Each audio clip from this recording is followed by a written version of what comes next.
साथियों नमस्कार। अपने गुरु के प्रति आस्था, श्रद्धा, विश्वास और भरोसे को अगर आप देखना, जानना और प्रत्यक्ष रूप में समझना चाहते हैं तो आप गौरी को जान और समझ सकते हैं। आपकी स्क्रीन पर है गौरी, और गौरी इस्कॉन मंदिर से जुड़ी हुई है। इस्कॉन से जुड़ी हुई गौरी अपने गुरु के द्वारा लिखी गई धार्मिक पुस्तकों का निःशुल्क वितरण करने के लिए सड़क पर घंटों खड़ी रहती है। और बड़ी बात यह है कि इस दौरान गौरी लोगों से निःशुल्क पुस्तकें घर ले जाने, उनका अध्ययन करने का आग्रह करती रहती है, और लोग हैं कि उसे नज़रअंदाज करके दाएं बाएं से निकल जाते हैं। साथियों, गौरी कठिन तपस्या करती है, और गौरी का मानना है कि जब उसके गुरु घंटों सड़क के किनारे बैठकर के लोगों को कृष्ण भक्ति के भजन सुनाया करते हैं, उन्हें कोई दिक्कत और परेशानी नहीं होती, तो फिर उसे क्यों अपनी गुरु भक्ति में लीन गौरी घंटों सड़क के बीचों बीच खड़े होने का जोखिम लेकर के श्रद्धालुओं को, यात्रियों को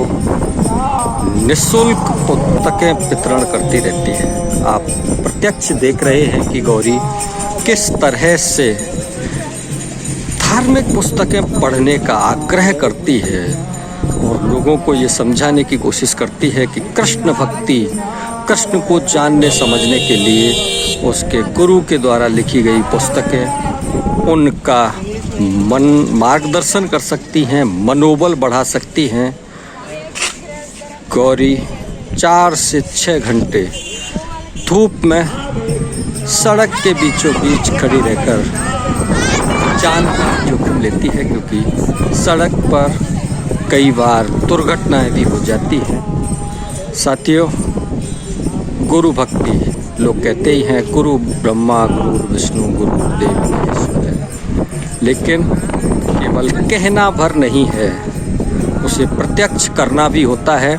और उससे प्रत्यक्ष करते हुए आप गौरी को देख ही रहे हैं कि वो किस तरह से अपनी गुरु भक्ति का प्रदर्शन, अपने गुरु के द्वारा लिखी गई धार्मिक पुस्तकों का समाज में वितरण करने के लिए, लोगों की आस्था बढ़ाने के लिए, लोगों की आस्था कृष्ण में बढ़ाने के लिए उन पुस्तकों का वितरण करती रहती है।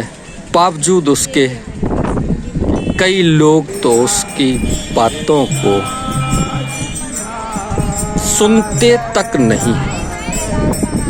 ऐसी स्थिति में भी गौरी लगातार घंटों सड़क पर खड़ी रह कर के, और इसके लिए किसी प्रमाण की ज़रूरत नहीं है, आप साक्षात गौरी को लोगों से पुस्तकें घर ले जाने और उनका अध्ययन करने का आग्रह करते हुए देख ही रहे हैं। साथियों, आपका बहुत बहुत धन्यवाद, आभार, नमस्कार। गुरु के प्रति ऐसी निष्ठा, श्रद्धा, आस्था, विश्वास और भरोसा किसी भी इंसान को उसके लक्ष्य तक पहुंचाने में मददगार ही नहीं हो सकता, उसे उसके लक्ष्य तक पहुंचा ही सकता है। एक बार फिर से आपका आभार, धन्यवाद, नमस्कार। पुस्तकों के प्रति लोगों में अब भाव नहीं बचा है, आप इस बात को मानती हैं या नहीं? पुस्तकों के प्रति नहीं, धर्म के प्रति भाव नहीं है, और ये एक सिम्टम है कलयुग का। कली का यही है कि लोग धार्मिक कम हो जाएंगे। अगर कोई और पुस्तक मैं देती फ्री में तो सब ले जाते, बट क्योंकि ये भगवान से संबंधित पुस्तक है तो लोग थोड़ा हिचकिचाते हैं। नहीं, ऐसा क्यों होता है? यदि आप सीधा सरल सा पुस्तक दे रही हैं, गीता सार, और गीता हिंदू धर्म की सबसे महत्वपूर्ण पुस्तक मानी जाती है, बावजूद उसके लोग नहीं ले रहे हैं, फ्री नहीं ले रहे हैं। आप सामने से कहती है निःशुल्क है, फ्री है, फिर भी नहीं ले रहे हैं। क्योंकि लोग धर्म को इतना अब नहीं मानते हैं, इसलिए नहीं लेते। बट हमारा काम ये है कि सबके पास एक पुस्तक ऐसी हो जो कहते हैं ना, जो सच में गुरु परंपरा की वाणी हो, तो जब भी कभी भी उसको किसी टाइम भी एक वो पुस्तक काम आ गई और उसने भगवान की तरफ चलना शुरू कर दिया उस पुस्तक की वजह से, तो हमारा जितने भी सबने ना बोल लिया उसका एक हाँ वो बराबर हो जाएगा। अब वो बीच सड़क पर खड़ा होकर के लोगों से पुस्तक पढ़ने का आग्रह करती है और धर्म के राह पर, धर्म के मार्ग पर चलने वाले लोग सीधे सीधे परिक्रमार्थी हैं ये, और ये कृष्ण में आस्था रखते हैं और उसी कृष्ण की परिक्रमा लगाने आए हैं और ये गीता लेने से इनकार कर देते हैं। सबका अपना अपना मन का है, बट अब मैं आपको बताऊं, हम बीच सड़क में जैसे आपने कहा धूप में खड़ के हम पुस्तक बांट रहे हैं, बट इसमें हम अपने लिए कर रहे हैं, हमारी गुरु की प्रसन्नता है इसके अंदर। हमारे गुरु भी तो देखो गा रहे हैं, 4 घंटे गाते हैं, 5 घंटे गाते हैं।